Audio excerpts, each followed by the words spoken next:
It was a difficult election, but I'm delighted with my own first preferences. I think it's around the same, maybe 4 more than 5 years ago. So it's with the way the trends are looking in the county. I'm delighted with my own vote. I'm probably very disappointed for a lot of my colleagues who I don't think are going to be back in Lifford. So it's probably it's a sad day for me as well. I'm disappointed in that for my colleagues in the council.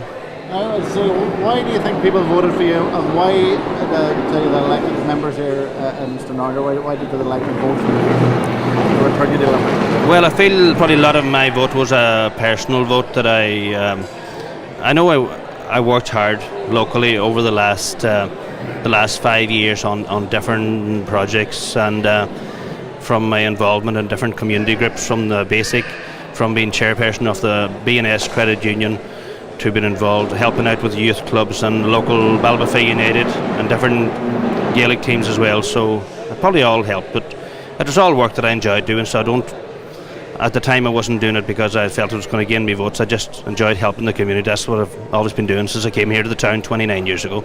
And you have a great community here in the Stranorlar electoral area. We're on the fantastic here from the Valley Centre, and you did a lot of great work there to help with the newsroom for a lot of different facilities. So you need good workers like yourself to continue that work to deliver good services over the next 5 years. Yeah, it's probably great to be here in this centre today that has been delivered in the last 5 years, and I'm a member of the board of management here as well, and it's great. It's a fantastic facility, and it's great to have been part of it, bringing it here, and because I'd from 29 years been here, I just probably talked about for most of them 29 years and further beyond that. So to be in the council while it was delivered, it was great. And these are the kind of things that people remember as well. Our next project now will be to deliver a new national school for Stranorlar, and that's. I was delighted to bring Minister McGinley in to meet Principal Fintan Keating there last week, and hopefully we're moving forward to that as well. Now, as I say, it's a sad day for Fine Gael here in Donegal. A lot of good members. Why do you think that the electors actually voted the way they did in this election here in Donegal? Is it because of the measures the current government is bringing in? I suppose at the end of the day, this government came in to probably clean up a mess of 20 years, and they've tried to do it in 3 years, which I never thought was going to be feasible. There's a lot of tough decisions being made, and at the end of the day, people were voting with their pockets. They have very little disposable income, and I think that is the big thing.